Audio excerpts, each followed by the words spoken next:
Hello everyone, welcome aboard to ADX Live HD, powered by Jetline Systems. Going to be taking a look at Taxi2Gate's Hong Kong scenery. Very, very high demand product, just released a couple days ago. We will be taking a very in-depth look at the scenery in approximately 3 or 4 minutes. So once again, just want to take a minute to welcome everyone aboard. Make sure you go to the bathroom, get a drink of water. It's probably going to be another one of those long hour and a half, 2-hour streams. So once again, glad to have you aboard, and we'll be getting started shortly.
So once again, everyone, welcome aboard. Glad you could join me on this Sunday afternoon for me. Actually, it's just right around noon for many of you. It's evening, and if you're in Australia, then it's like really, really early in the morning. So regardless of where you are on the planet, once again, welcome aboard, and glad to have you. Once again, we're taking a look at Taxi2Gate's Hong Kong. So should be very, very interesting. This has been a scenery that's been in very, very high demand for a number of years. We've had some really good quality freeware versions of it, as well as a, if I'm not mistaken, I think we had a pretty good payware version of it a few years back. I can't remember who the developer was. Was it ImagineSim? I think it was ImagineSim. Who was the developer? I'm drawing a blank, but nevertheless, all of the previous versions of Hong Kong that we received over the years have been, let's just say, sustainable. In other words, people have been okay with it, but never to the level of, you know, FlyTemp or Flightbeam or FSDT, or just one of the more advanced developers is the kind of quality people have been wanting in Hong Kong. And so now that Taxi2Gate has done it, and Taxi2Gate has been really wooing people this year. It's been incredible, the number of scenery products that they've delivered, especially in the very, very short period of time that they've delivered them. And we're talking about mega airports here. We're not talking about your typical run-of-the-mill airfield. However, with that said, even though they've been doing mega airports, they've still been doing them very, very quickly. So in some cases, we've seen with some developers where it can take up to 2 years to complete an airport. And in the case with Taxi2Gate, they're doing the same thing in just a few short months. So I know for a lot of people, it's like, how the hell do they do that? And for starters, Taxi2Gate has gone from just a one-man band to really a family team consisting of both male and female members. And so they've learned how to get the speed worked out, which is really great. But I know that one of the biggest concerns has been more of a speed over quality sort of thing, and not to suggest that the quality has been bad by any means, but certainly there's been a few comments that I've seen as of recent that there's a few things to be desired. And just looking at the release post, I did notice someone who left sort of a mini review of sorts, basically just stating his opinion of the scenery, and apparently someone who actually lives in the area. So some things that should be perhaps added to the scenery. And of course, some areas that could be improved. So we're actually going to take a direct look at the scenery today and see just for ourselves, especially for those of you who haven't purchased it yet, that would really, really like us, something more in-depth in the product page to help you determine if you're going to purchase it, or if you just don't have the money set aside for it yet, but you'd like to take a look at it and see what Taxi2Gate has had to offer in this product. Well, today is the day. So I thought I'd start off the scenery a little bit here, cruising on through Hong Kong proper. And this, of course, is by Fly Tampa, and this was released, several years ago already. But I remember when Fly Tampa, Hong Kong, and Kai Tak first came out, this was by far the most in-depth scenery ever created for Flight Simulator. Nothing like this on this scale had ever been done before, especially for a city and airport scenery package. And I guess I have to assume the reason why Flight Tampa chose to do this was because that Nine Dragons Hong Kong, for those of you who remember that far back, was such a popular product and one of the best freewares ever created for its time. I think the guys at Flight Tampa looked at that and said, you know what, maybe what people could really use is a real proper payware version of it, while bringing some accuracy and bringing Hong Kong up to modern times. So whereas the Nine Dragons version more or less just had a bunch of generic looking flight simulator buildings placed all over, Flight Tampa decided we're going to go in and make it look, accurate to modern day. So it looks more modern today than it did back when it was in operation. Of course, it would be really nice to have them go back and add some of the newer skyscrapers that have gone up since the scenery has been released. I know a lot of those buildings are actually in the airport area, which of course we don't want for those of us who still like to use this airport. But for the other surrounding buildings and area, it would be nice to have it. So I'm going to do just a quick sound check. If there's any issue with the level of my voice over the sound of the helicopter, or if there is any issues with the stream, any buffering, pixelations, anything like that, definitely let me know. Of course, I'm only talking to those with the higher end bandwidth. If you have low end bandwidth, you're probably going to have some stream issues anyway. But if you have the higher end bandwidth, you should see things fairly clearly and fairly smooth. This is Hong Kong is, even though for Flight Tampa scenery, it's still quite a demand on the CPU, especially given the fact that I have the broadcaster software going. So whenever I'm broadcasting live, it does take pretty bit of a chunk out of my performance. Still trying to look into a way to broadcast on another computer. I still haven't quite figured it out fully yet. But just if there's any issues, I want to narrow it down now before we get into the actual overview. That way we can have everything worked out before we get started. Because the last thing I want is to run into issues or be having issues by the time we actually get into the scenery coverage area. The other reason why I wanted to show off the Kai Tak and the Fly Tampa Hong Kong areas, because if you're like me, most likely you're going to have both airports.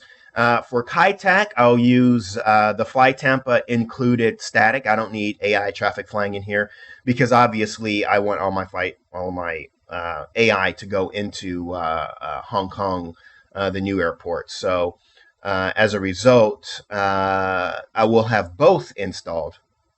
Looks like I'm missing a lot of trees in here, though. There should be trees in this area. I wonder why I don't have any trees here. So I literally just got around to installing both sceneries. Now, I haven't even seen the Taxi2Gate version yet. So I'm going to be seeing it for the first time right along with you. So I'm sure you'll have some opinions of it. I'll have some opinions. And hopefully together we'll come to a very interesting conclusion in regard to the product. But anyway, so the other reason why I have Fly Tampa here is because if a lot of you are like me and you will elect to have both sceneries, then obviously you'll want to know how they both react together, how they both blend in together, and whether or not there's any compatibility issues between the two products. So that's why I thought I would take a moment and do this, because naturally developers will not really go out of their way to show off products of other developers. So that's why it's a good idea for me to just go ahead and do both. So it's been a while since I've had the Fly Tampa Hong Kong in the flight simulator. This was my very, very favorite back in FS9, and I remember doing a video a long, long time ago practicing approaches at this airport. So it's definitely one of my favorites. Is my laptop plugged in here? Yes, it is. I wonder why the screen keeps going dark. So it's been a while since I've been back here, and just going down memory lane and taking a look at Hong Kong again, I'm still amazed. You know, this scenery has been around for several years now, and it's not really showing its age at all. It is not showing its age at all. It looks just as good today as the day they first released it. And after this scenery was released, I think a lot of us were really, really curious about what would Fly Tampa do again on this level? And whether or not this would be a one-time thing, because obviously it's Hong Kong. And so a lot of us, I think, our minds sort of drifted towards Dubai. Like, how cool would it be if Fly Tampa went back and redid Dubai again, but this time did the whole scenery? Because if you had that old first version of Dubai, you had a really cool looking airport with some really awesome interior modeling, some of the first examples of interior modeling. But then it just was this really cool airport out in the middle of a desert with nothing else but sand, So as cool as the airport was, I was just so, I was deterred from flying there for two reasons. Number one, because it was just out in the middle of a desert, nothing but sand, which made it very unrealistic. And secondly, Dubai was just so far away from any other airport. And, I'm not really one of those kind of people that likes to increase the flight simulation time factor. I like to fly everything in real time. So if there's nowhere for me to land at within 3 hours flying, then the chances of me flying there just isn't going to happen. So I very seldom used that scenery. But once the new Dubai was released, luckily there were a number of airports, somewhat closer to Dubai. And the fact that it was just so damn good with that huge, huge city scenery included with it, it was a no-brainer. If I had to, fly for 6 hours, then so be it. That's what it was going to be. So, and when that came out, I knew a lot of heads really rolled with that scenery. And if you haven't seen it, definitely take a look at the very extensive review. I myself have been to Dubai a number of times, so I know the city quite well. And included a lot of interesting real-life facts along with the very long and lengthy review that I wrote with it, which at the time consisted of both FS9 and FSX screenshots. I actually had installed FSX on my system only for the purpose of conducting that review. And then it took a hike right after that, because at the time, I did not have Prepared V1 yet. This was before I started venturing into Prepared. And before you ask, yes, you are looking at today's stream in Prepared V2. I only use Prepared. I have officially left FS9 behind as of roughly a year ago. And I haven't looked back. So this Dovetail Games is putting FSX up on Steam, and I know right now they're looking for beta testers. I don't know why they're looking for beta testers. I know that Dovetail really, to my understanding, they can't go in and change any code. They only bought the redistribution license. They didn't buy the SDK, so I don't know what changes they could make to FSX to justify needing beta testers. But I don't know. Maybe they did something. I have no idea, but I know that they are looking for beta testers. But anyway, the one really good thing that I see in this whole Dovetail thing is the fact that FSX will be up on Steam. And therefore, in a, we will have Flight Simulator in a global marketplace.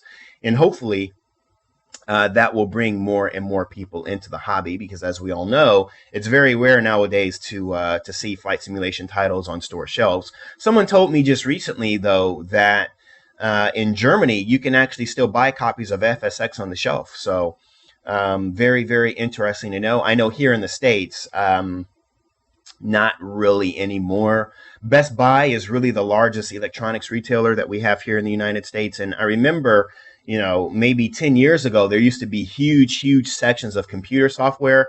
And within that, they would have gaming titles for PC.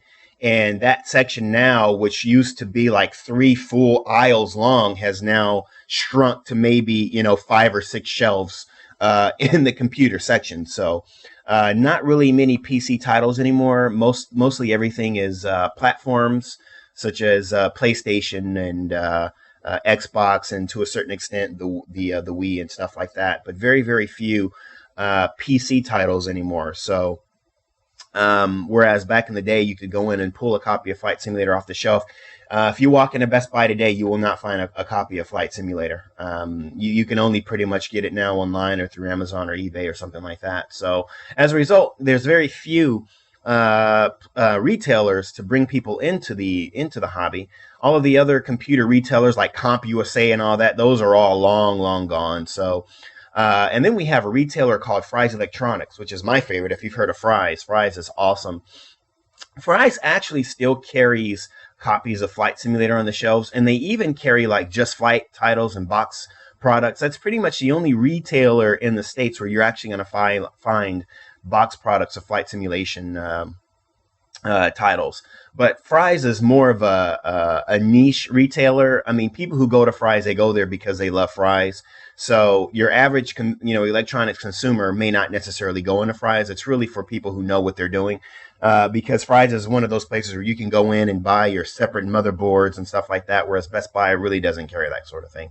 They just carry ready-built computers and stuff like that. So Fry's does still have like 2 full aisles long of computer software titles and flight simulation software titles. So if you live near Fry's Electronics, which they don't have that many, I think they have like 20 stores in the whole of the United States. So but if you live near one and you never went in, you can actually go in there and find some pretty cool flight simulation titles and stuff like that.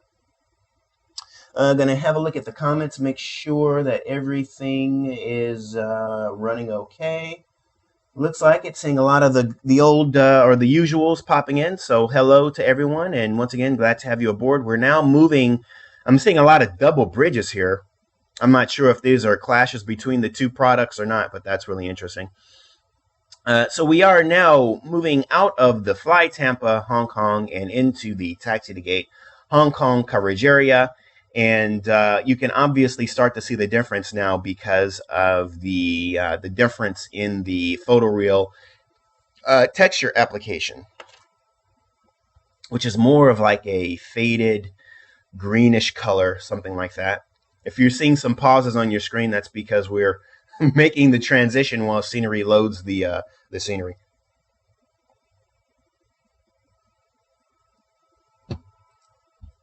So whereas I am using Prepared V2, I am not using the 4098 textures.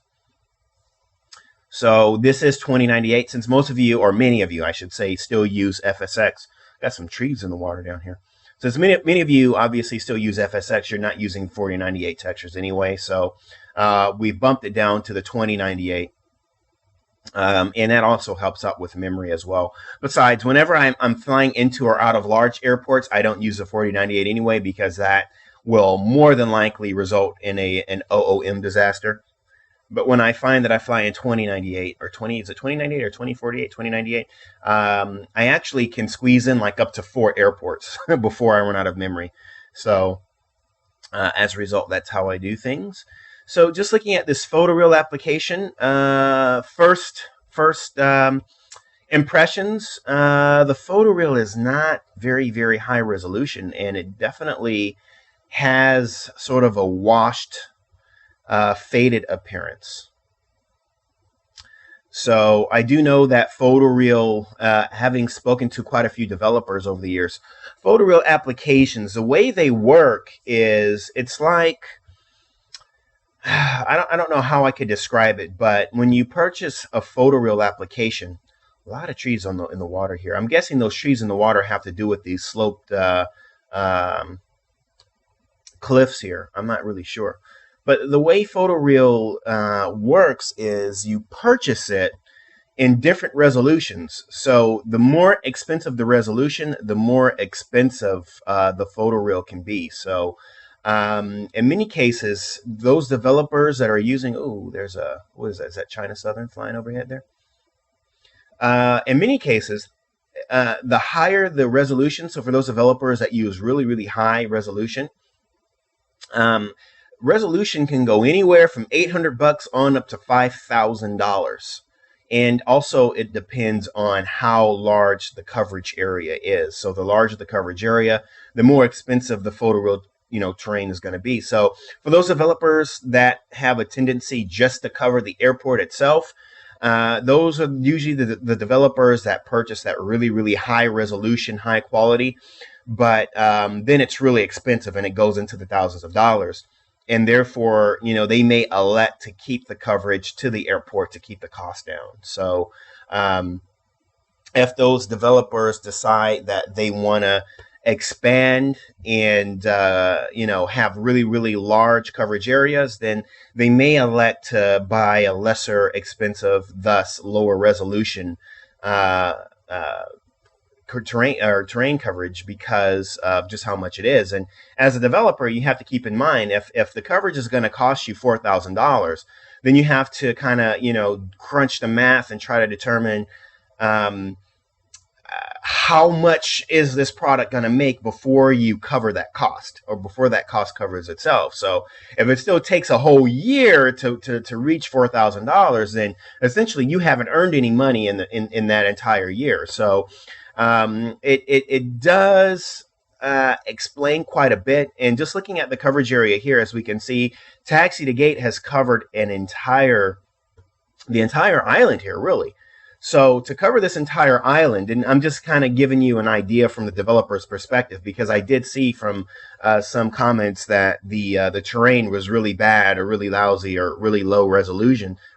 So if you look at it from the developer's perspective, just based on the size of the coverage area that we're seeing already, I can already tell you that if Taxi2Gate were to purchase this in really high resolution, this would probably cost $5,000, $6,000, maybe even $7,000 for the highest quality resolution to cover an area of the size.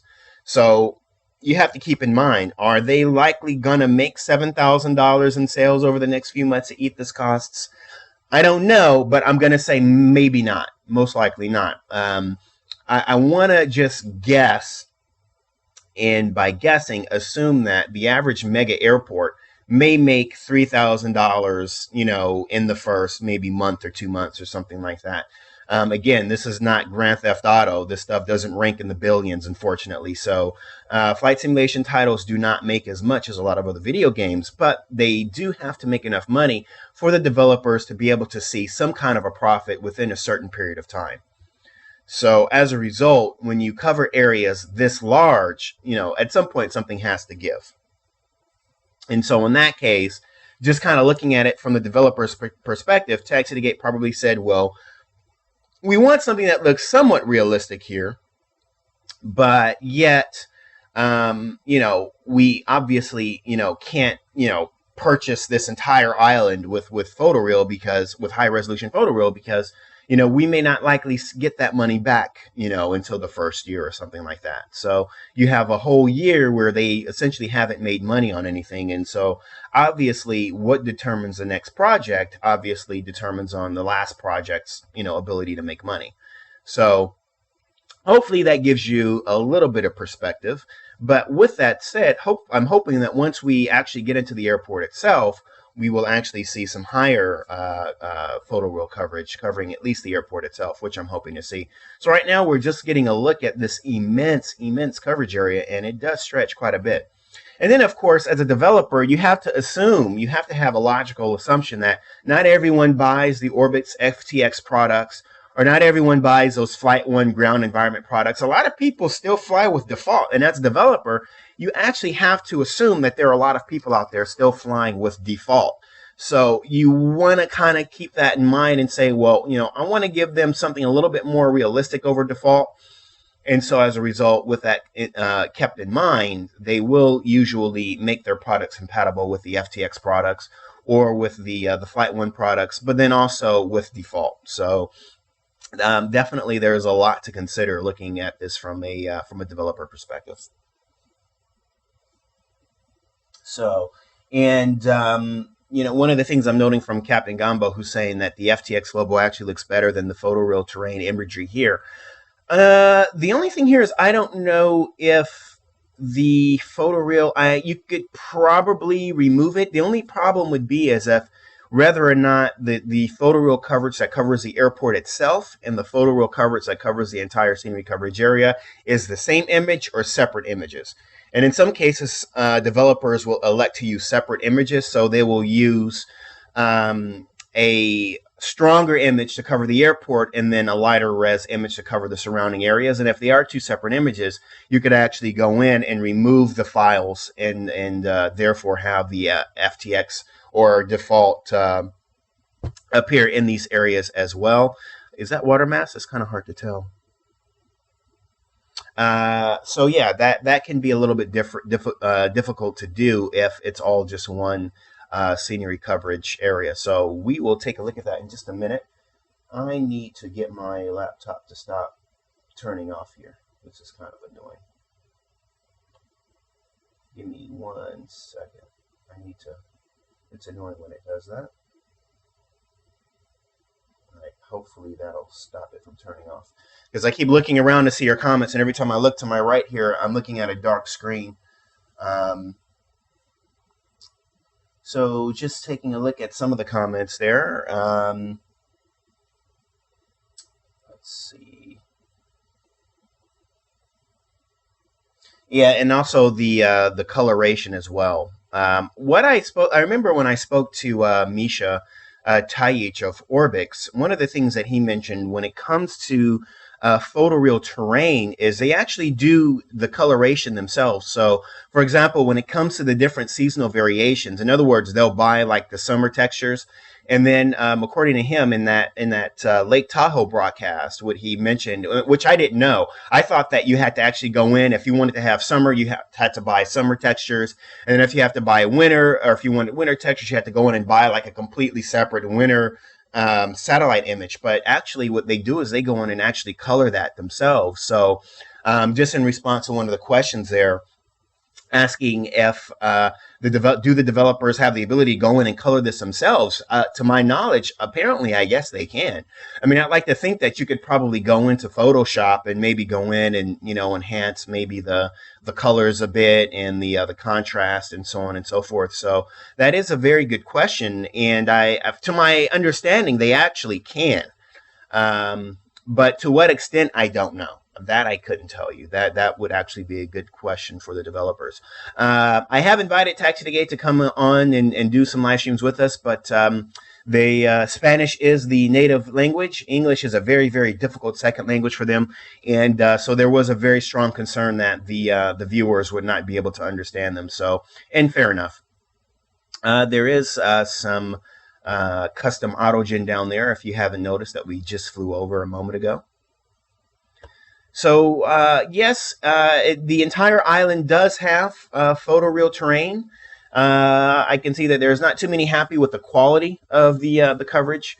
So the big question will be is if the coverage area is separate in their files from the airport area, whether or not they can just elect to remove that and go with the FTX global or default or whatever terrain coverage they may want to use. So that would be a good question.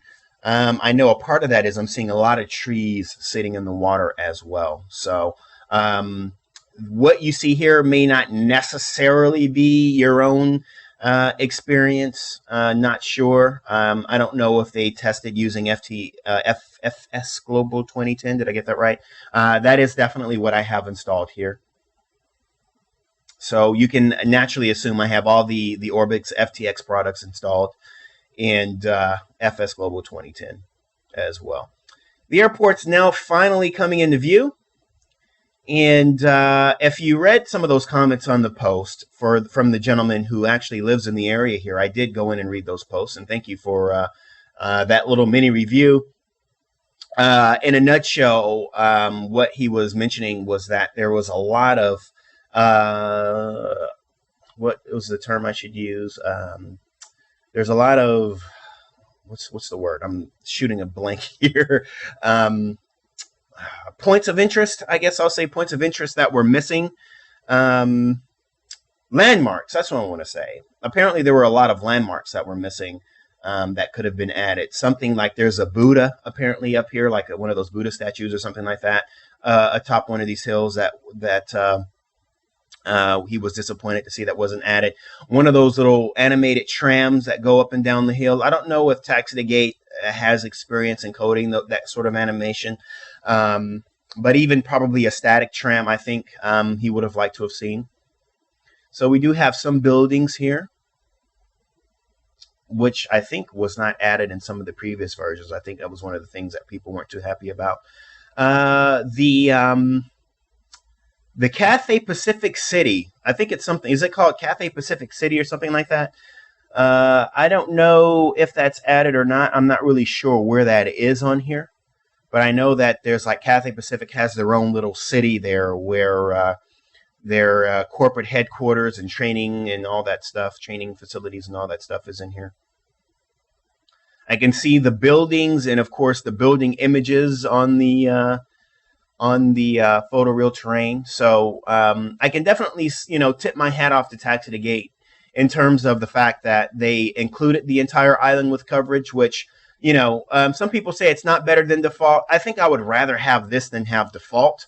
But definitely the quality of the photoreal terrain does leave something to be desired based on what I'm seeing here.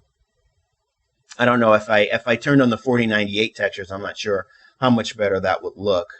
But definitely the coloration is somewhat odd because it looks like a pair of jeans that have had too many runs in the dryer and have now faded. It definitely seems to be like a faded sort of appearance to that photoreal coverage.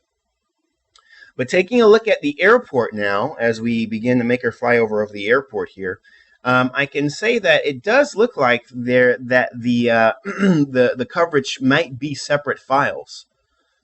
That's what it looks like. So there may be the option to go in and remove the coverage on the island. There may be. And if some of you decide to take the time to go in and experiment with that, if you want to post that to AirDailyX, that'd be fine with me. For those of you who might just decide to elect not to use that photoreal coverage covering the island and go with your FTX textures instead. But looking at the breakwater here, I have not so far seen any water riding up the sides. I know that was a concern with a lot of you. When the developers have to go in and create these artificial islands, one of the big concerns is these water walls that sort of ride up the breakwater. As we can see, my AI haven't gotten things figured out. Looks like a lot of go-around is going to happen here. So far I haven't seen any water riding up the breakwater there, up those rock walls. So that looks pretty good. Which is one of the things I was curious about as well. I know that with my recent live stream of Pacific Island Simulations, Nagasaki, we did see, wow, is there like planes flying in on both directions here? What the hell is going on? The hell is going on out here? We did see water kind of rising up the breakwater there. I don't know for some of you who bought it, if you had that same uh, experience or not, but looks like Taxi2Gate has it done quite well. I haven't seen any water riding up the side, so that looks good. So I definitely want to make sure that I got down here and took a look. And again, as a reminder, I'm actually looking at everything for the first time, like you all. I haven't actually seen anything yet, so I did go in and make sure that Vector wasn't going to give me a hard time with the runways. And so, if you use Vector, you will not have to go in and disable anything. So that's a good thing. But looking at the coverage, the photoreal terrain over the airport itself, it looks just fine to me. So I don't have any complaints there. In fact, one thing I do want to do, I'm going to pause the simulator really quickly. I just want to change the time of day here. Everything kind of looks a little dark, and because we want to look for details, let's try to go to a more midday appearance. Let's see, what's midday? No, that's nighttime. I want to try to go as midday as possible, just so that we can see things a little bit brighter. If your screen goes dark for a second there, just bear with me for a few seconds. I just want to try to make it a little bit brighter, get the sun a little bit higher in the sky so we can see the details a little bit better. I might need to change my weather too if it looks dark, but if there's any complaints, I'll change the weather. I wanted something that looked a little bit realistic. I know that Hong Kong has, smog and kind of a fog, so I wanted things to look a little bit realistic, but not too realistic to the point where we can't actually see the quality of the building textures and so on and so forth. So we're just going to make our way around the little harbor here and turn around and start getting up close and personal with the airport itself. So in a nutshell, just glancing over at the laptop, looking at a lot of comments here. The consensus here is that from the viewers, we are not too happy with the photoreal coverage of the island itself. So I love Taxi2Gate. I love the work that they've been doing lately, but of course I have to be honest. If I were to construct my own opinion, looking at the photoreal terrain of the airport itself, so far I seem okay with, but definitely looking at the island itself, though, the coloration and the quality does definitely leave something to be desired. And with that said, again, looking at it from the developer's perspective here, when you do elect to cover, an island or a coverage area that big, again, the higher the resolution, the more expensive it is. And of course, there are different companies that sell these things. It's not like there's just one company out there that sells these things. So I know that the company Orbix goes with, they go with a company that is a more reputable company and a company that does sell really, really high-end, high-quality stuff. But it's like buying a pair of tennis shoes. You can either buy Nike or you can buy, whatever your local Payless shoe store offers. So there are different levels of quality depending on where you buy your scenery coverage from. So I don't know where Taxi2Gate purchases their scenery coverage from. If it's the same company or a different company, I'm not really sure. But if you look at some of the recent Caribbean sceneries that Taxi2Gate has released lately, I can definitely tell that it's from the same company because of that same really, really dark photoreal sort of coverage. So just kind of flying over the runways here, going to take a look at some of the logistics area. And at some point, I'm going to have to move out from helicopter mode and into slew mode because I want to kind of get in and look at some of these textures up close, which is actually, I think, is a good time to do that now because when I fly over, it's kind of hard to look at some of these building textures here. My voice is cracking. It's time for some water. Excuse me.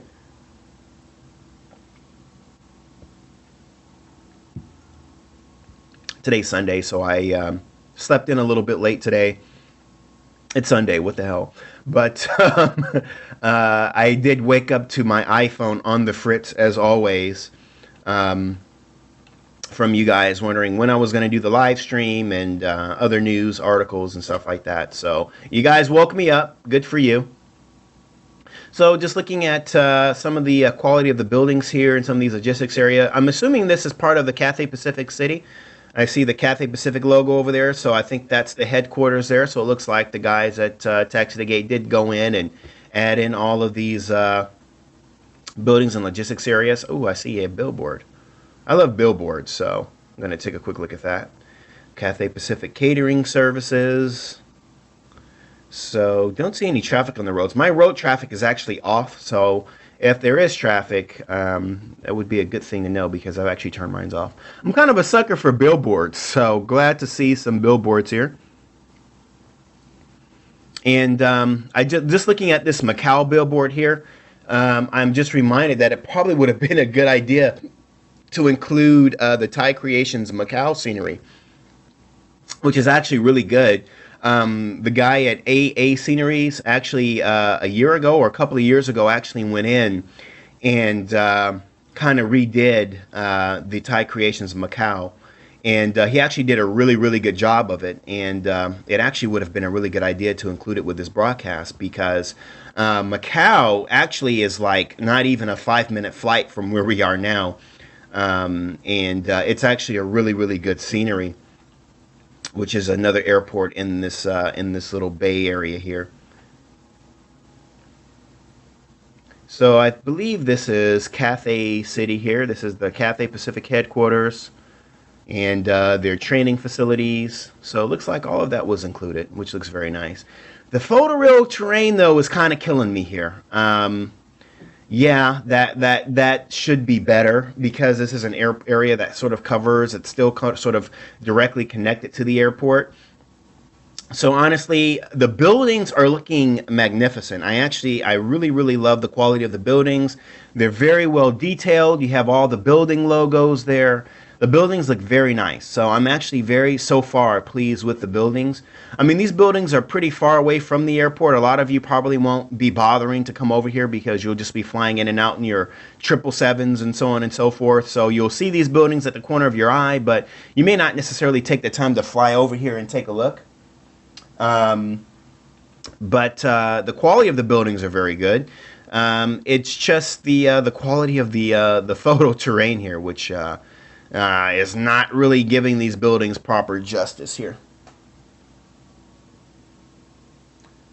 Let's see here. Just wanted to take a quick look over here at the comments here. For those of you who are moderators, if you could just keep an eye out here.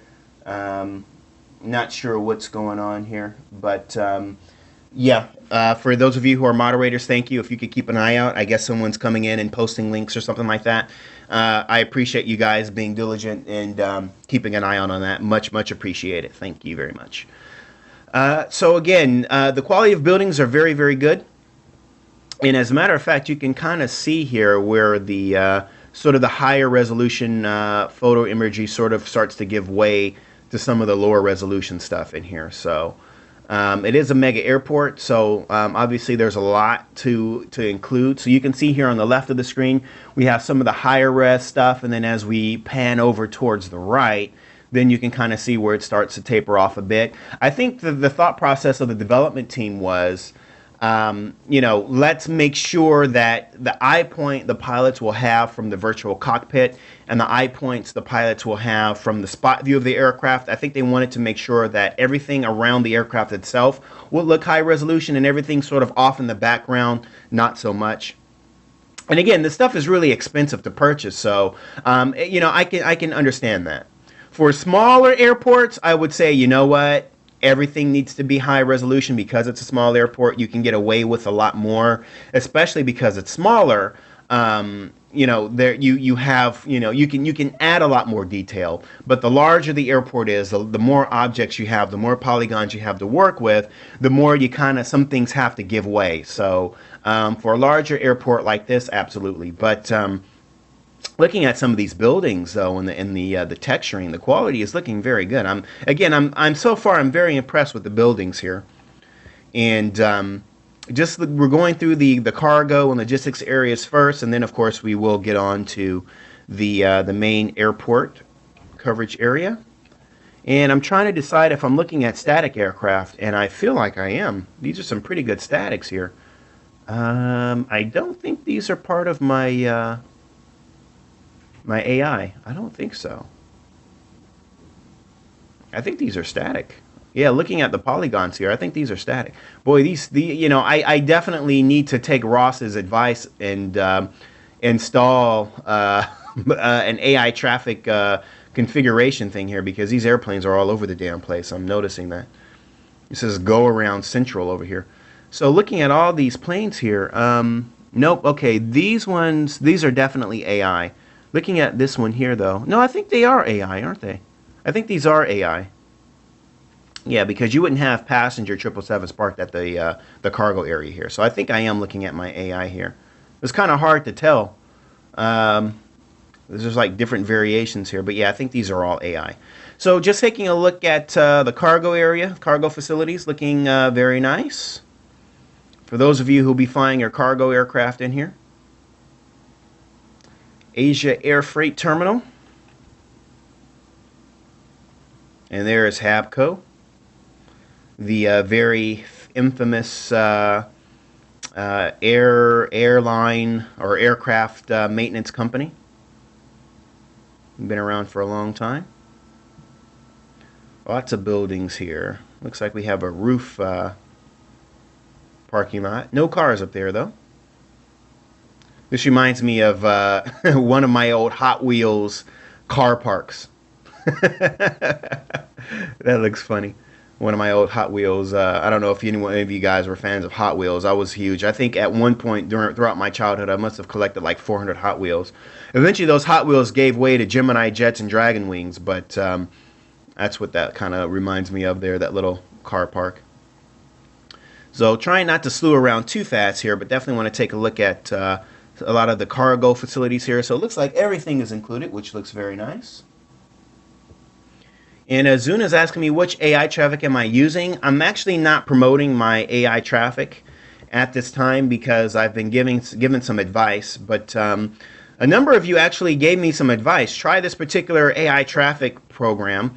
And then I installed it. Then I got a virus and then had to remove everything. And then I saw when I did my Fly Tampa Copenhagen review, there was some comments on AvSim. Every now and then I like to run a search for AirDailyX on AvSim, and I always find that there's a lot of topics about AirDailyX over there. And what they were saying was that the particular package that I had downloaded is apparently, I guess they steal models or something like that. I'm not really sure what the whole deal was, but apparently they're not very legit. So I got this virus. So after I unpacked it and ran a virus scan and removed the virus from it, I then just kept the unpacked version of it, and I just use it here just for the sake of streams and stuff, just so that you guys can see what it looks like. I still, to this date, have not been given good advice in terms of an adequate AI program. So what I have in the background is not something that I endorse officially. I just have it there just so that you guys can see what it looks like to have AI, because prior to this, I was using World of AI, and World of AI does work in prepared V2. It will work, but what happens is World of AI has FS9 code embedded into it. So if you have FS9 code, then it will take over everything that operates AI that's native to FSX or P3D. So as a result, I don't get a lot of other AI that I'm supposed to have. So eventually I had to say goodbye to AI, which was a really sad thing for me, because I really love my World of AI. It served me very well over the years. So, you know, I'm pretty sure, you know, if you go back and look at some of those other streams, you can probably determine what this is. But the reason why I don't promote it is because I don't know if what I read on AvSim is true. I don't know if these are stolen models or not. I have no idea. I do know that there was a virus, so that much I can say. So as a result of the virus, I don't want to say, hey, come download this, and then you get viruses on your computer. I would not want to do that to you. So that's really the reason why I'm not advocating it. But for the purpose of the stream, I just want you guys to be able to see what it looks like as a busy airport. So still taking a look at the cargo facilities. Everything looks very nicely done. Very good texturing, good models. The ground textures look fairly well. I see like a little bit of sort of like blurriness, but it's not, very noticeable. Over here, it's very sharp. In fact, let me just position the camera here and stop it and zoom in a little bit so you can just see how good the ground texture is. Obviously, the closer up you get, you start to see the pixelation, but the further back you go, the more crisp it becomes. Somebody's going to have to remind me to jump in an airplane and taxi around the airport, because that's one of the things that you guys have told me that you want me to do, is you want me to actually get into a virtual cockpit, taxi around, so that way you can see things the way you would be seeing it as, of course, you use the product. So for streaming purposes, naturally, I do a lot of slewing around and helicopter flying and so on and so forth. But for the purposes of you guys aren't going to use it that way, naturally. So I have to remember to make sure I go in and do it the way you would do it, which is flying in and out and taxiing around and so on and so forth. So yeah, all of the hangars looking very, very nice. Going to slew back down here again. Looking at the quality of the blast fences here for engine test areas. I wonder why this plane's parked this way, though. That's kind of weird.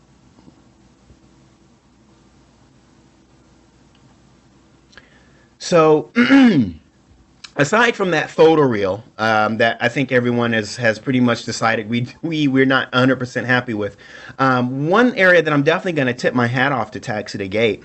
Number one, I mean, you have to keep in mind, this is what, the fourth mega airport they released this year? I'm trying to remember. We had, what is it? Istanbul, Doha, and then, of course, Hong Kong now. That's 3 mega airports in 1 year. And then there was St. Kitts and what's the other Caribbean? There was 2 Caribbean airports released. So I believe that takes us to 5, right? Was it 5 releases this year? You think I know off the top of my head, but I don't. So I think that takes us to 5 releases this year. But when you look at the quality, number one, it takes a lot of investigating to go in and investigate all of these buildings. I mean, naturally, when it comes to any scenery product, the first thing you want to do is make sure that the terminals are well done, because that's where 90% of your simulation pilots are going to fly into, is the main terminal. Then you have your cargo pilot heads who are going to want to, oh, look at this. They have a, is this a basketball court inside the terminal or inside the hangar here? That's pretty cool, isn't it? Very interesting. I don't know if that's a soccer. It looks like a basketball court. That's very interesting. Very nice for them to add that, which actually goes to serve my point. For those that will be flying into the cargo areas, naturally you want those areas to be done well. It takes a lot of research and investigating to make sure that you get all of these buildings right, that all the windows are in the right places, that the actual building objects themselves are being rendered properly. I mean, that takes a lot of work. A lot of us just think, oh, they go in and they start modeling, but there is this process before the modeling even begins where they actually have to go in and go online and find all these materials and try to determine how accurate these buildings are, and of course the materials that they find online, how recent are they? Do these buildings still exist? Was there any modification to these buildings? Anything refurbished, anything like that? So I mean, there is a lot of investigating that goes into making sure that these buildings are done, that are up to date and that they look correct. So you keep in mind that they have to go through all this and do this in just a few months' time. I mean, that's a lot of work. And this is before the modeling process even begins. So a very, very big deal there. This, of course, is the area that's currently in construction, the new midfield terminal. I have a lot of faith that Taxi2Gate will come back in at a later date and model in these newer midfield terminals at some point once they're complete. So some of it, you can see they've added it. Very low resolution. So, I mean, they didn't spend a lot of time on doing these because obviously these terminals are not yet in use. But they did go in just, for what's been completed so far, just so you can go in and actually, as you're flying in, be able to see that, hey, there's construction going there, and this is the current status of the construction. So very nicely done. Obviously, we don't need it done to high resolution because you're not going to park over here. You just want to see it as you're taxiing by, or as you're landing, you can be able to see, okay, yeah, there's construction going on over there, but it doesn't need to be done to high resolution because it just isn't necessary at this point. And off there in the background, those hills, that is FTX Global and Vector. So just to give you an idea of the differences in quality, that's FTX Global Vector there way off in the background. And then, of course, you can compare that to the left or to the right of your screen, which is the photoreal coverage area. So there's your photoreal to your right, and over to your left, you have the FTX Global and Vector. So for those of you who obviously don't like the photoreal terrain, once again, I'll leave that to your own devices to determine if you can remove those files and allow Global to come in and take over. For me personally, if you're wondering what I'm going to do, I'm just going to leave it. I'm not going to go in and remove it because honestly, the most I'll see it is from here, from this point of view, and that's fine enough for me. I'm happy with that. Maybe at some point if Taxi2Gate decide to go in and make it a little bit of a higher resolution, that'll be great. But if not, it's not killing me because I'm not, gonna fly directly over it, on the approach. So it's not that big a deal. Just in my own little opinion. Taking a look at, but that's not to say that I don't agree with you guys, though. Definitely it does leave something to be desired. So taking a look at the control towers here. And so far, all of the buildings that we've seen with glass do have reflection in them. So definitely a big deal there. And of course, I can get a little bit closer to the terminal here. I'm sorry, to the control tower, just so you can see some of those reflections there in the control tower. I know I haven't gotten to any of your questions yet. In fact, now might be a good time to kind of hold the stream here for a moment and take a look and see if there's any questions. So if you're watching the rebroadcast, you might want to fast forward this part and fast forward to once the screen starts moving again. I know some folks have told me I pause a little bit too much, but I definitely want to go in and make sure that I do take a look at some of the questions because this is an interactive stream, and I know you guys will want to have some questions. So please give me just a moment while I scroll through here.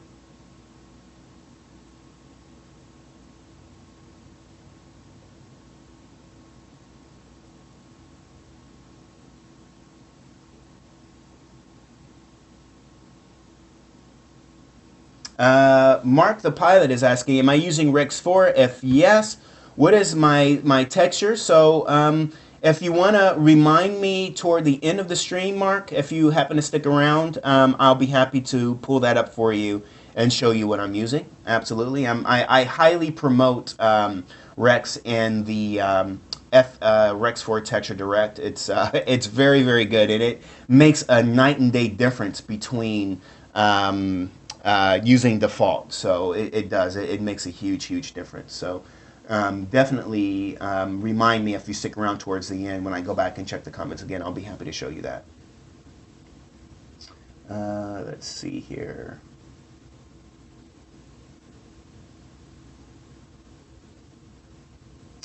Anything else? Just I see a lot. You guys are talking among yourselves, which is great. Just looking to see if there's anything for me. Yun is saying the grass looks like it's green, and then you see this blue photoreal texture under the buildings.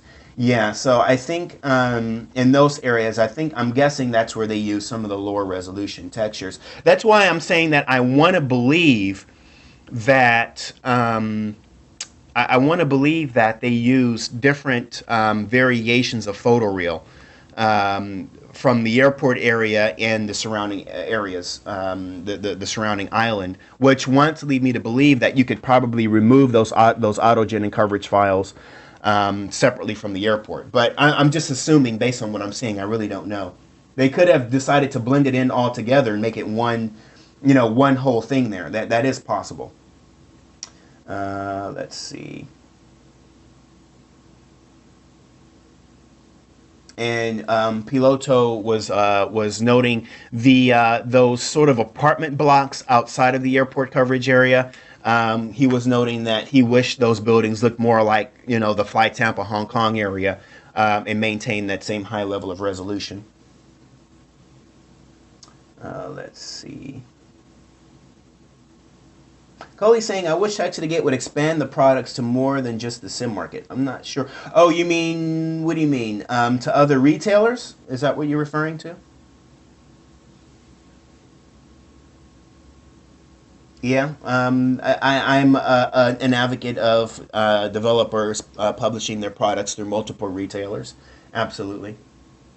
You know, I guess when you look at it from the developer's point of view, the more retailers they publish their products through, the more money they make, but the more money they don't make, because obviously all these retailers do take their cut. So, um, and Gutch85 is saying Taxi2Gate needs to slow down, less products per year in order to keep high quality consistent, like we saw with LTBA. Let's see here. Okay, so let's go ahead and continue moving along here. So we've already pretty much looked at all of the logistics and cargo facilities over there off to our right. So now it's time to get on our knees and take a look at the main terminal. I think it's about that time. So I can tell you this airport is one hell of a busy airport. That Air Seashells livery is very nice. And yes, it does come with complete internal modeling. So let's get on down here and take a look, which I'm sure is a part that everyone has been waiting to get around to. Save the best for last. Let's see here. And I don't think Taxi2Gate has gotten on board with the Control J jet bridge movement. Oh, no, they did. They did. Excuse me. I am so sorry. Yes, they did. With Doha, Doha does use the Control J jet bridge movement. So once I hop in our little aircraft, I'll probably use the Airbus again, the Aerosoft Airbus, and taxi around the airport. We will go in and start testing the jet bridge movement, and we'll try to test it with GSX2 to see how the whole thing comes around. Absolutely. Very good quality jet bridges here. Taxi2Gate really made their full turnaround once they made MCO, Orlando, which is really high quality airport. And, you know, the jet bridges was one of the first things that caught my eye with MCO was, oh my God, they did a crazy great job with the jet bridges. Jet bridges is one of those things that I used to point out, like internal modeling. Oh, what happened? A whole building disappeared here. What happened there? What happened? Why did that disappear? Okay. Oh, I guess I'm not meant to be looking at it from that perspective, huh? I guess in your airplane you wouldn't be looking at it from that perspective, so maybe that's why it's disappearing. It's thinking I'm flying away from it, so it's trying to disappear, I guess, to preserve the performance. I'm assuming.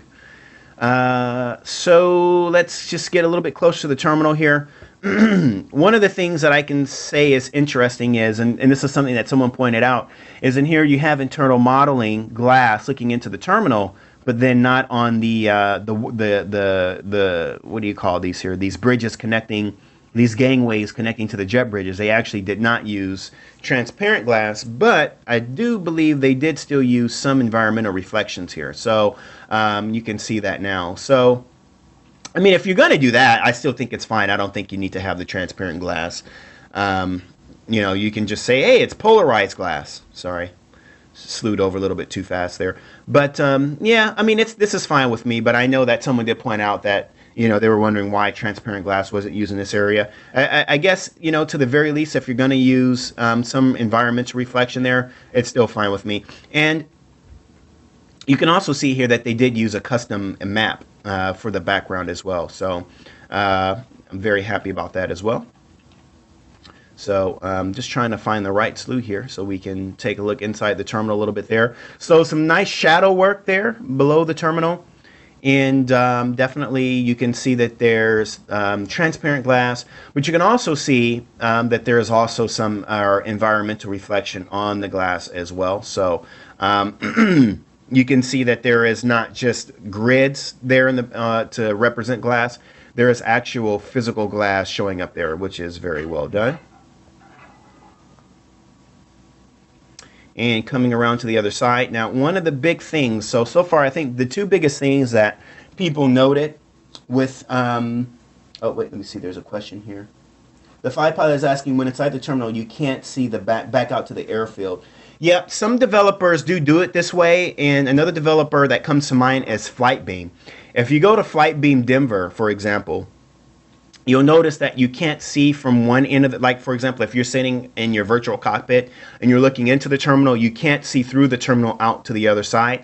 There's actually a reason why some developers do that, and that's to my knowledge anyway, or at least in my experience, one of the reasons why you can't see all the way through to the other side is because of the clouds. If clouds come through and you can see the clouds through the other side, clouds have a tendency to make glass disappear. So what you wind up having is this really weird artifact where you'll see clouds out the other end, and then you see these jagged edges, and then the glass completely becomes transparent and gives way to the clouds. It's a what's what I'm looking for? It's a limitation since FS9. If you had that original Dream Factory Studios Brussels, that was a big deal. And to be honest, I'm really curious to see how Innovative Design Studios got around that with their current Brussels. So that's one of the things I'm going to be looking forward to seeing at the once I get my hands on it and do the live stream.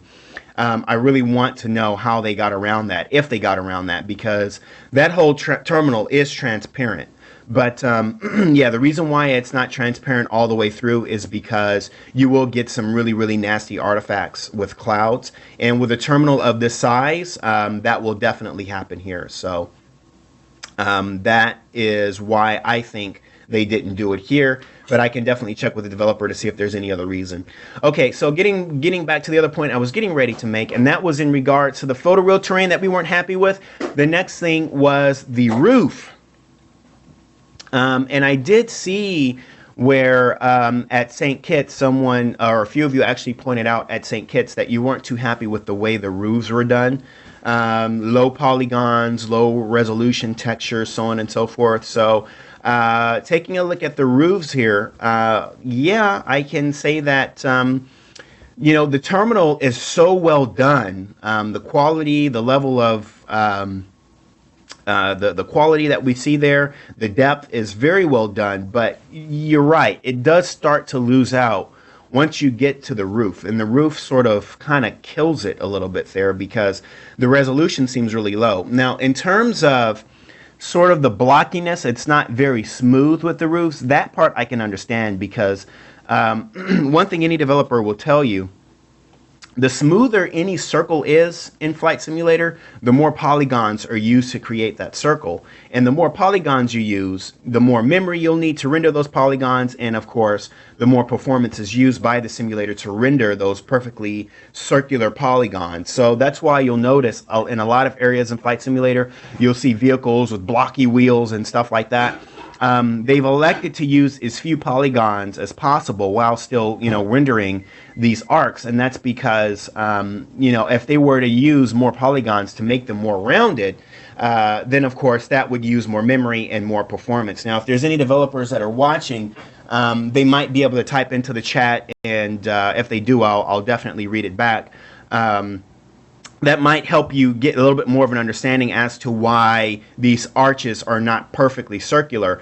But with that said, I still would like to have thought that the resolution of the roofs would have been a little bit better because it does look really blurry. And regardless of the airport, that's one area that I do kind of make a big deal of is the quality of the textures that we see on roofs. So that's something that definitely could have been done better. Another thing that could have been done better is these skylights on the roofs, and I'll just try to get a little bit higher here. The skylights on the roofs could have been done transparent as well. I think it would have been cooler to be able to actually see directly into the terminal. So that's kind of a big deal too. Sorry guys, the wifey takes priority. I have to stop the stream and say good morning.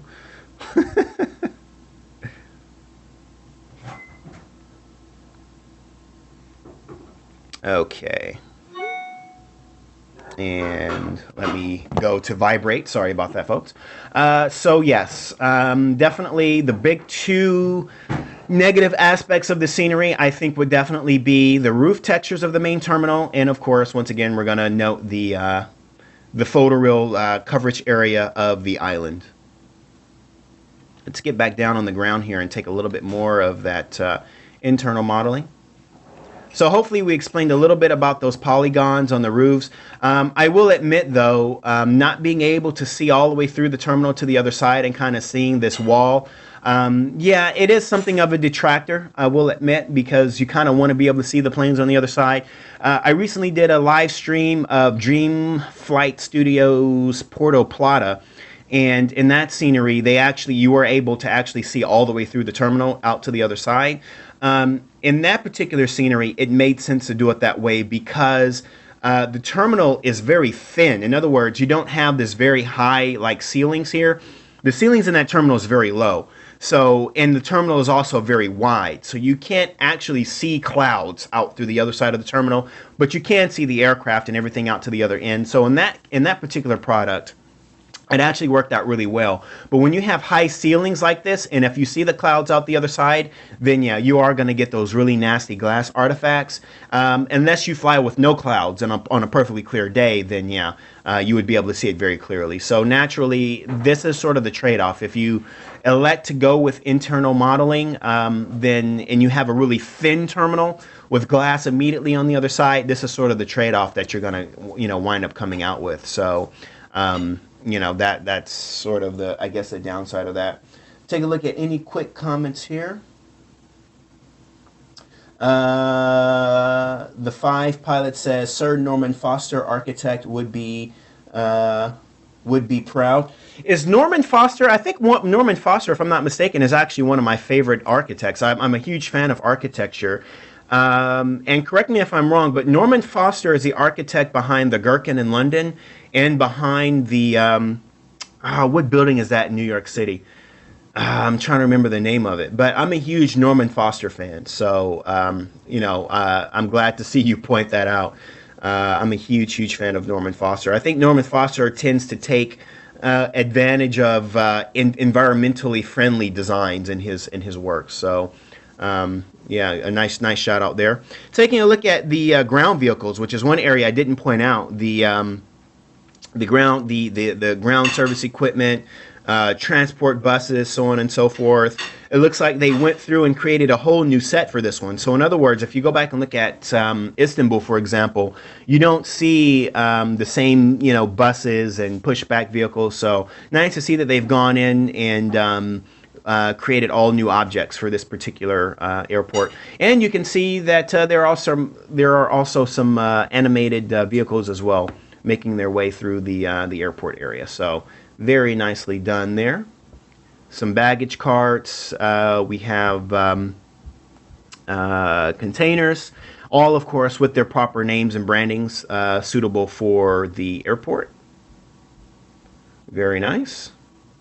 So yeah, being able to look all the way through the airport, kind of sucks. It's great you can see inside of it, and of course we will go to that virtual cockpit view to give you more of an in-depth perspective of what it looks like. But yeah, there is a reason as to why you can't see all the way through. And again, if we look at Flight Beam's Denver, you'll notice they did it the same way. Of course, the difference with Denver and Hong Kong is, again, the ceilings in Denver, whereas they do have high ceilings, Mir did find a good trade-off in making sure that it wasn't so noticeable being able to see that wall all the way through. So, that's kind of the trade-off. But again, I would still rather have that and still be able to have the internal modeling than just looking at a wall and using my imagination and saying, there's glass there. I'm just going to pretend there's glass there. So.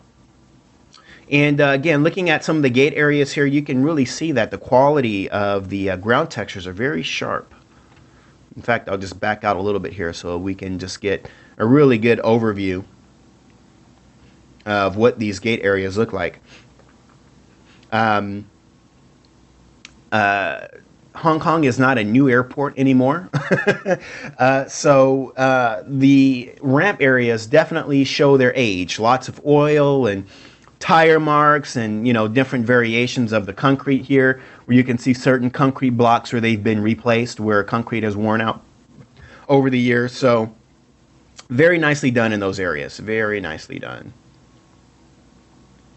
This is a busy airport. I actually didn't notice that before. There's like a little bitty mini terminal over there in the middle.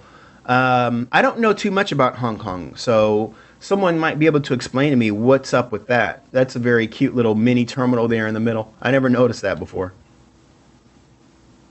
So, and of course, getting back into this interior modeling again, you can see here where some imagery was placed for shops and so on and so forth. So you do get an idea of the different levels inside the terminal, which is very nice. And of course, you do get that custom background there. Very nicely done. More animated vehicles. You have some shadows here.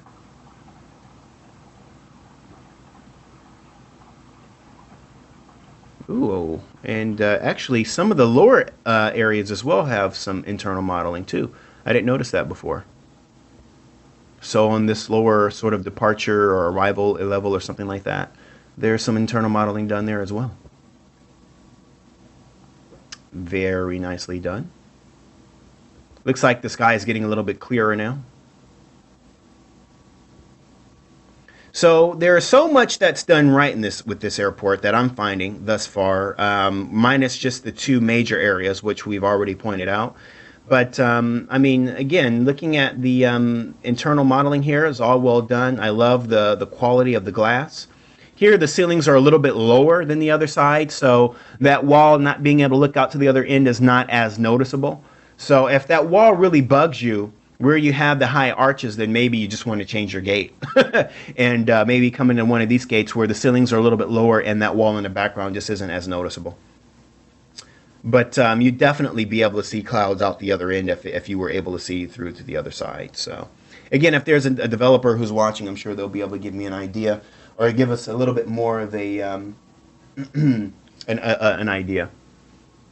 I did see a note about frames per second. Frames right now is in the 30s. So the AI traffic is set to 100%. So yes, indeed, if I did remove all of these planes, which is a lot, mind you, this airport is very busy right now. So if I were to remove all these AI, I'm sure the frames would go up. And then, of course, if I stop broadcasting, which this broadcasting does take a lot of resources, that affects my frame rates as well. I see an average of 10 to 15 frames per second difference when I'm not broadcasting. So that does suck down some of my frames a little bit as it all attacks the CPU. I'm just going to take a quick moment and try to catch up on any questions or comments about the scenery. Give me just a quick second while I take a look.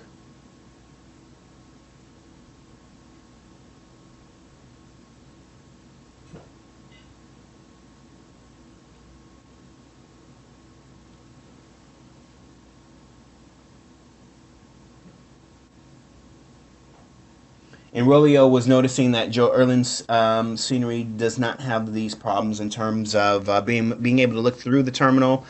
I'd have to go back and look at Oslo. Oslo would really be, I think, the only one because Tromso does not. You can't see through to the other side of the terminal because it just has the walls there. Bergen is you can't either because it's this the way the terminal is designed. There's walls, so you can't. So really, Oslo would be the only one.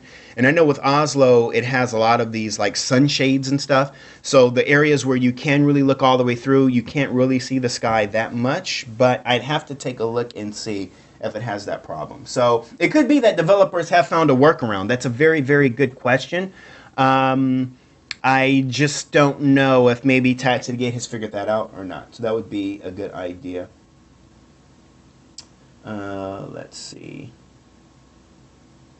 So Andre is saying, when you see through the terminal, you're seeing through two alpha maps that can create issues, seeing other things on the other side of the airport that also uses alpha maps, such as clouds, grass, and such. So I think that explains it pretty well. Thank you very much, Andre. And then Rolio says, so you only look through one alpha map. So that seems to be the case here, that glass and clouds use the same sort of mapping process. just like with virtual cockpits, just polygons on one side. Okay. And the 5 pilot is saying that's the north satellite ramp, which we're going to take a look at in just a minute.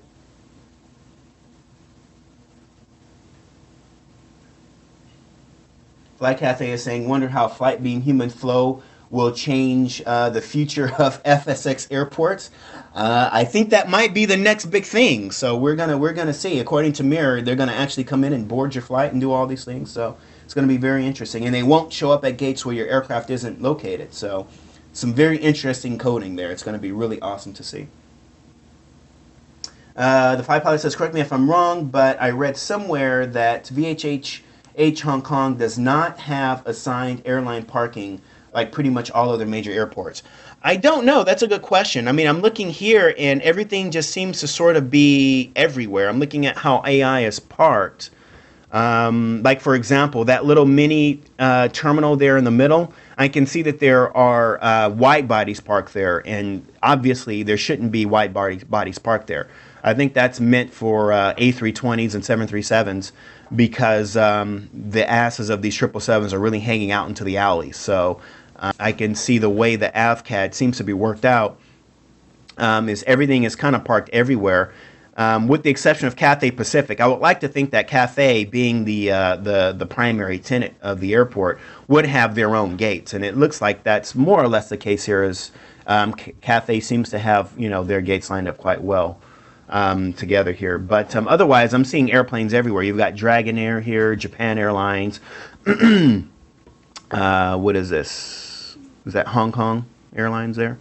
And then you have China Airlines as well. So you've got a lot of different airlines here, kind of parked in random places. You have Cathay there as well, kind of Cathay on these stands. So I don't know how they coded the AI, so I'm not sure if it's just first come, first serve here or not. That's actually a very good question. Let's see, any other questions?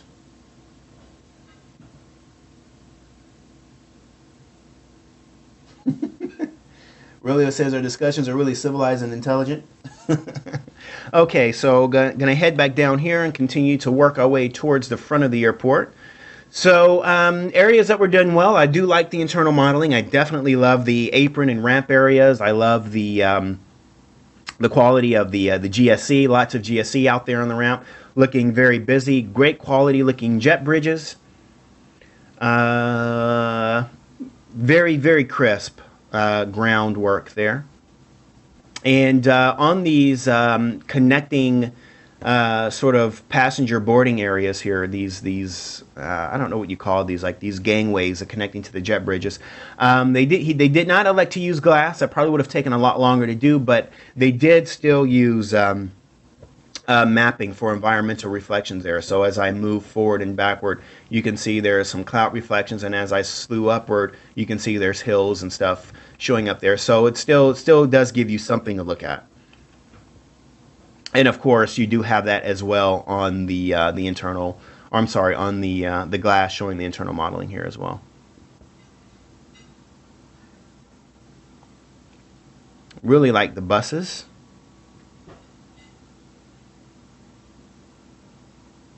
And you've actually got Cathay Pacific written on the inside here as well. So I would assume these would be some Cathay Pacific dedicated gates, perhaps.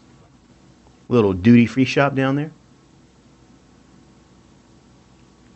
So definitely a lot of research has gone into putting this airport together.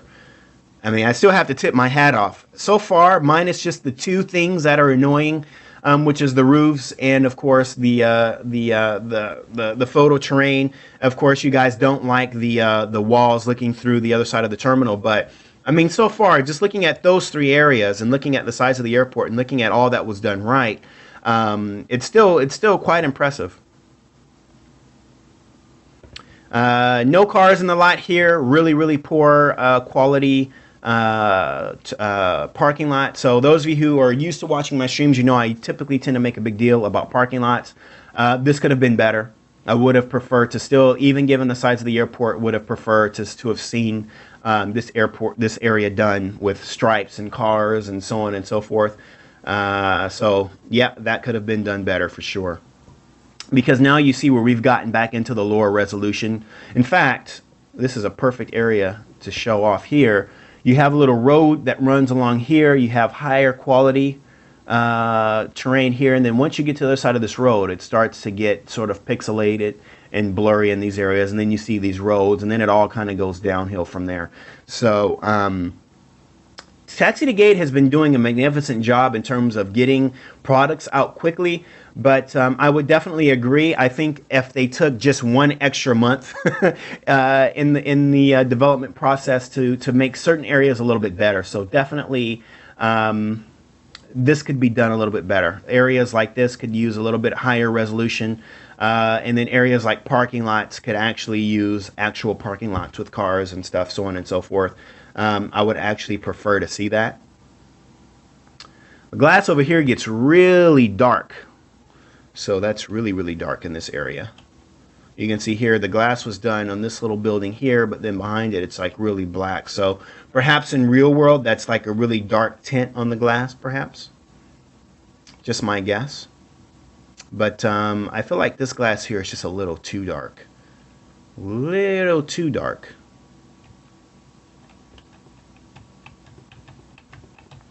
Because just looking straight across, if we come in here, you can actually see they've added in here, they've actually put the bus stop and they've put ground markings here. They left out that parking lot, but they did at least do it in the arrivals or the departures area.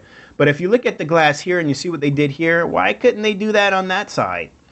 Again, it's an area that, you know, if you're flying in, you're never going to leave your virtual cockpit. You probably could not care less, but I'm just wondering why the mapping and reflections was done here on the right side, but not on the left on the main terminal.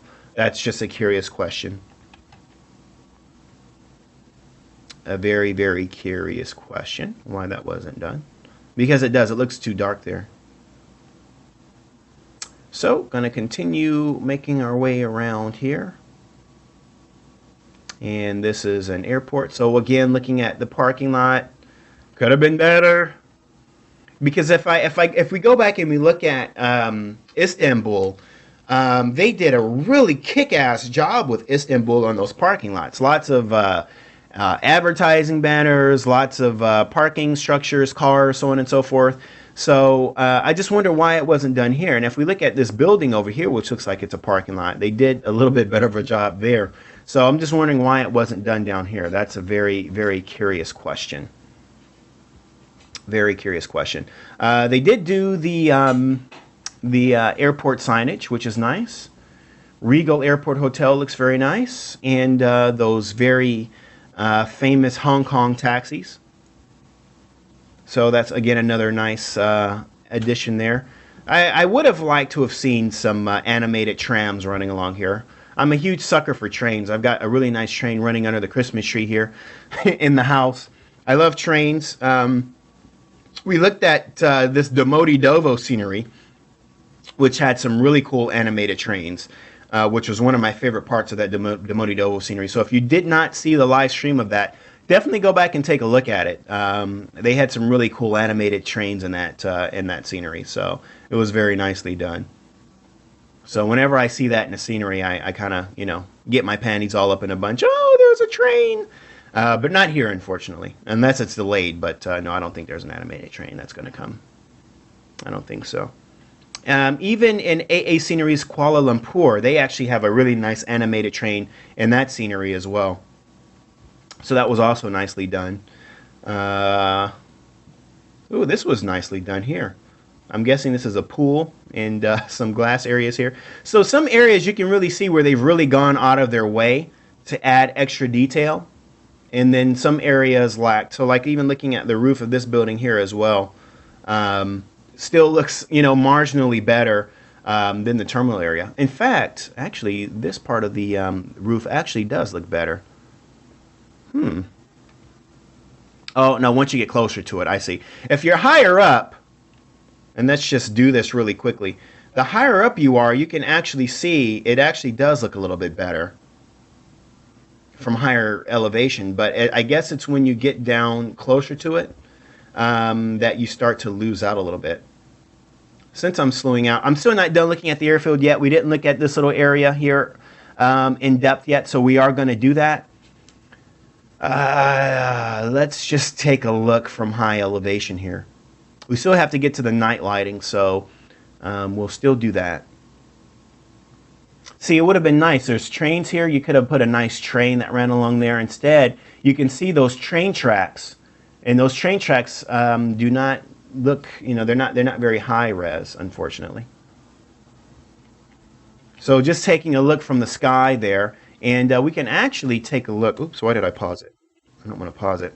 You can actually take a look at the Fly Tampa coverage area, which is off in the distance, and you can really see this is the Fly Tampa photo reel. And you can see how it blends a little bit. It actually blends much better with the Orbix FTX area. And then you look at the Fly Tampa coverage area here, and then you can see the difference. So I'll just hold on that scene there for just a second while I look at any comments, and you can kind of see the big difference there.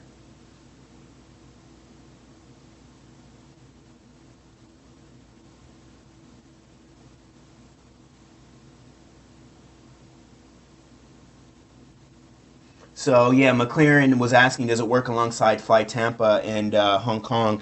And if once I have the archive of this broadcast available, we actually start with Fly Tampa Hong Kong and we work our way in. Macau is actually done very well also. And I just didn't think about it because it would have been nice to see how the area blends in with Macau.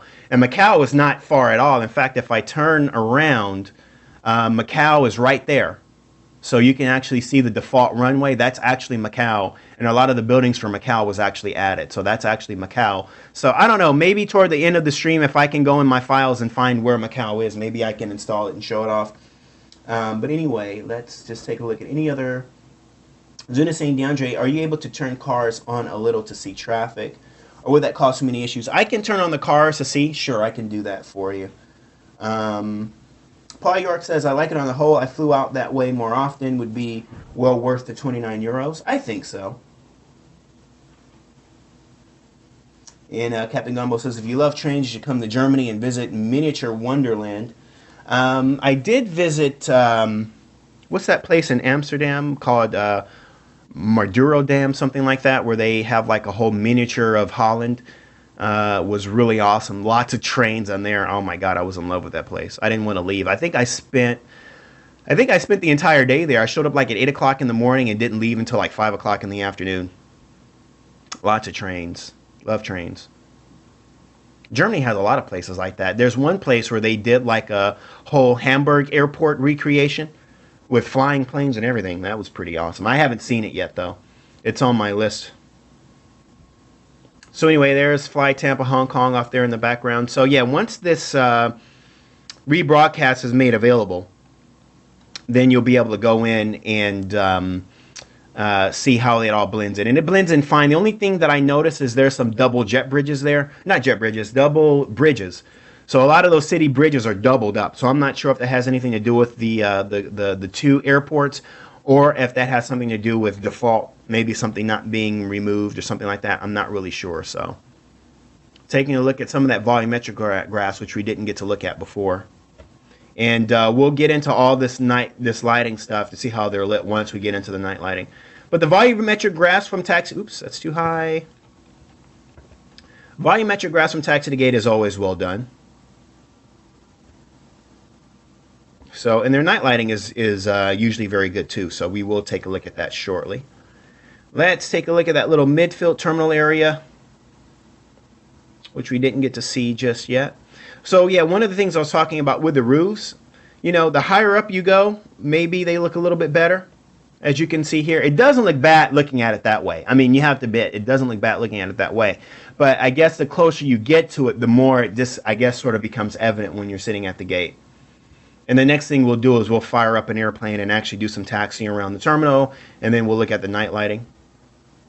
So this is a very cute little terminal. You will probably want to go in and redo your AFCAT though, because these airplanes are way too big to be sitting over here. These are way too big to be sitting here. This has to be designed for small airplanes, right? I mean, if any of you are from Hong Kong, these gates look way too small. I mean, these the planes are, nothing can taxi by with these big things sticking out there. So I have to assume these are for narrow body aircraft. Now, there's no internal modeling here, but the glass is still nicely done. So if you're not going to do internal modeling, this is a good way to go on the glass. Maybe some of you may have preferred that Taxi2Gate did the entire terminal this way instead of doing the internal modeling, if you don't like looking at that wall on the other end. I don't know. But this is not a bad way to go. You have some nice reflection there. Of course, you wouldn't see the reflection of your own airplane as you pulled up to it, but in this little area, though, this little terminal, I actually like it. I mean, as much as I love internal modeling, I'm actually perfectly okay with this as well. In fact, I would probably prefer this over just doing a photoreal glass. This actually looks a little bit better because at least you get a reflection. And in real life, you have a lot of airports that use like a polarized glass with them. So this is all you would see anyway. Besides, of course, just looking at the reflection of your own aircraft pulling up to the gate, which you wouldn't see here. But otherwise, it looks pretty cool. So definitely an AFCAD adjustment is needed here in order to get these big old 777-300s out of here. Because they definitely don't fit, obviously. So yeah, I'm really liking the way the glass was done here. And maybe some of you will agree the roofs look a little bit better.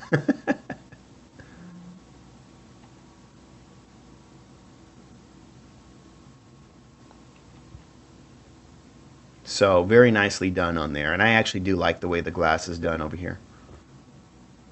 Let's see. So I think we've pretty much covered the airport for the most part. I think we've got everything. Once again, you can see where the high resolution starts to give way again in these little areas, stuff like this. You can really see, and this is the blue that someone mentioned earlier, that kind of bluish there. So yeah, there are some areas that could have been done better. That if maybe they take an extra month, perhaps they could have made some subtle improvements.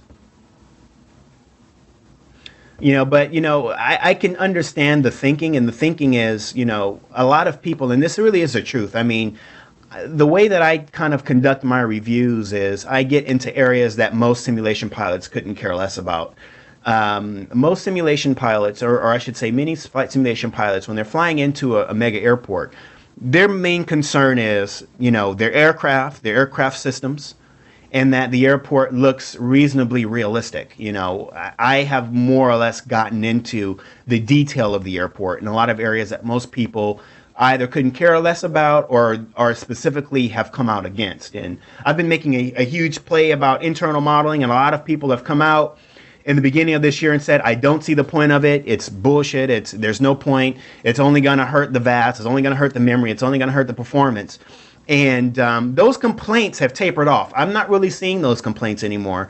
And it's because it's these complainers that have realized this has not impacted your performance. It has not impacted your VAS. It has not, done anything other than give you something more realistic. So I don't see complaints anymore in regards to that. And I think it just took people time to, accept that things are going to change, and, you are going to get more features and things. And once you realize firsthand that it's not going to have much of an effect on how you fly, then the complaints start to go away.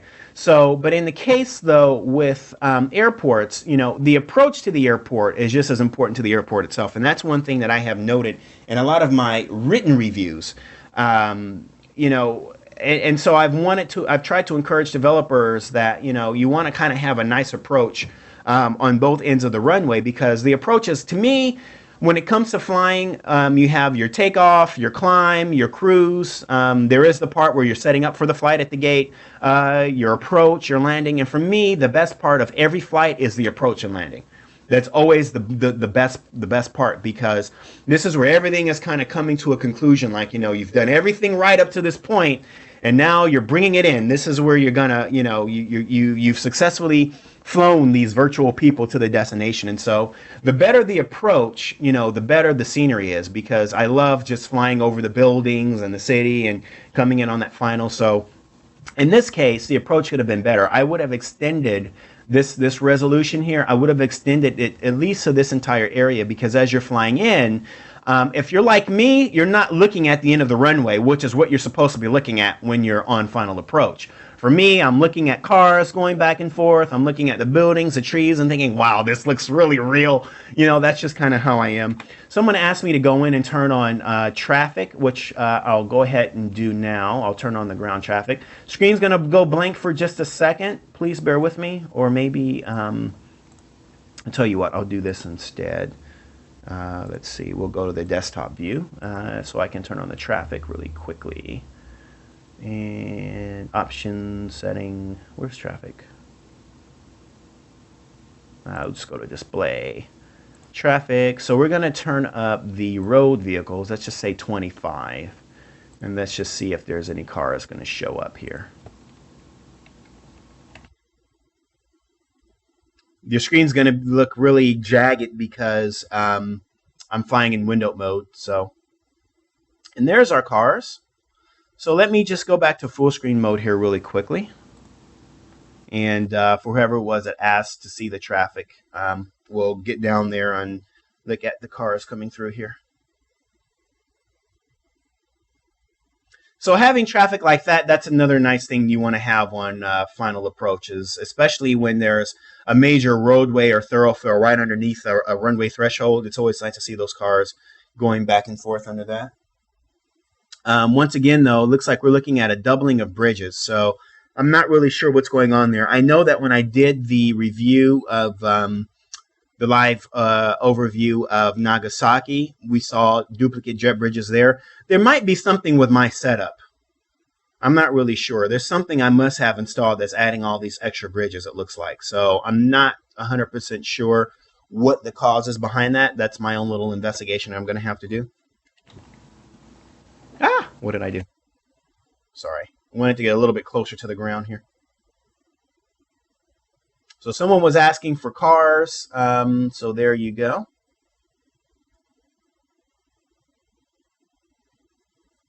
There's your ground traffic. Not seeing any trains, though, unfortunately. And there's actually some buildings here that I didn't actually look at earlier also. So I guess these are more like airport corporate office buildings here. I actually didn't get to take a look at these earlier. And you can see once I added the auto traffic there, the frame rate dropped quite a bit. So I'm actually going to turn off the traffic now. So the screen's going to go black one more time. Give me just 1 second here while I look for traffic. And turn that back down to 0. Honestly, I don't usually fly with ground traffic. I find that I lose that extra 5 frames per second or whatever, and what I gain is not really that much. I really don't need to see the cars. It's not that big a deal, so I don't typically tend to fly with them. So airport has a lot of buildings. Taxi2Gate has gone through the trouble of creating all of them with impressive detail, by the way, I might add. Ooh, we got some water walls on this side. So it looks like this breakwater, because that was one of the first things we were looking at. The breakwater worked out quite well, but now once you get over here where the breakwater is ended, we have some water walls. So that sucks. Let me just come out of slew mode here. Yeah, so we did wind up with some water walls after all. I guess the breakwater doesn't extend that far out, but I guess to prevent those water walls, or at least to cover them up, it probably would have been cool to add the breakwater in there too. I think it probably would have been a good idea.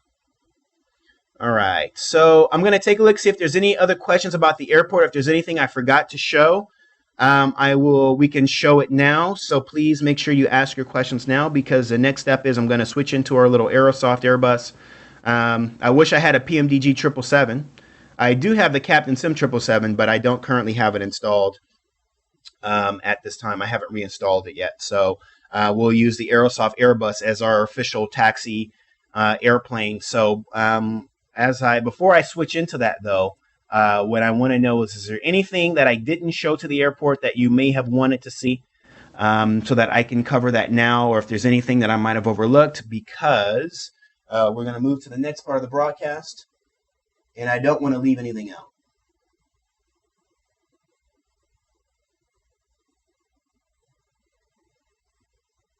So I'm just going to take a look at the comments really quickly. Yeah. Really, I was talking about that Maduro Dam. That yeah, they have the Schiphol Airport there, and they have all the canal streets. That place is wonderful. It's an awesome place. I spent the entire freaking day there. I was like a kid at Disneyland. Okay. And looks like you guys are talking about a sale at FSDT. I think I posted that sale up in the sales topic, but if there's another one, I'll make sure to add it in there today. And Piloto agrees the approach is the most important part. Okay.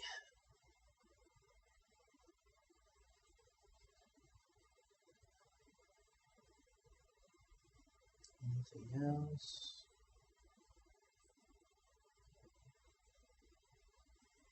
And so yeah, the night lighting we will show at the very end. So just make sure you stay tuned for that. We are going to switch into the Aerosoft Airbus now and do some taxiing around the airfield. And while I do that, I'll need to turn on my track IR so we can look around. So give me a second while I look for that thing. It's around here somewhere. Ah.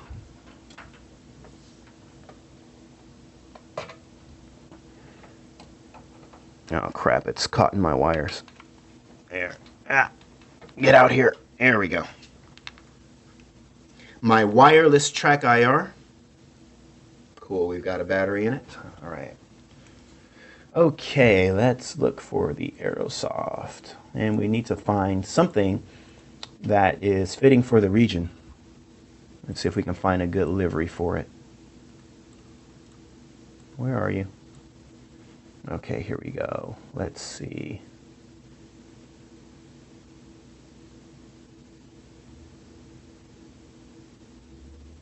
No, we don't want Spirit. Wizz Air, United, German Wings, Nicky, Swiss, TAM, EasyJet, US, American, Avianca, Air Berlin, Kingfisher, Condor, Avianca, Austrian, Egypt, MEA, Air Asia. Does Air Asia fly to Hong Kong? I think they do, right? Aeroflot, British, Spanair, Berlin, China Southern. I guess we can do China Southern. Does China Southern fly from Beijing to Hong Kong, maybe? I guess we'll do China Southern. That'll be fine. Pull up the A321 here.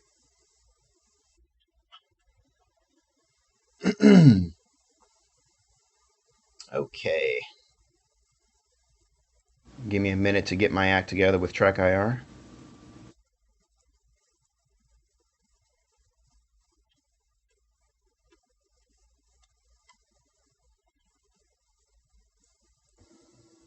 Let's see here.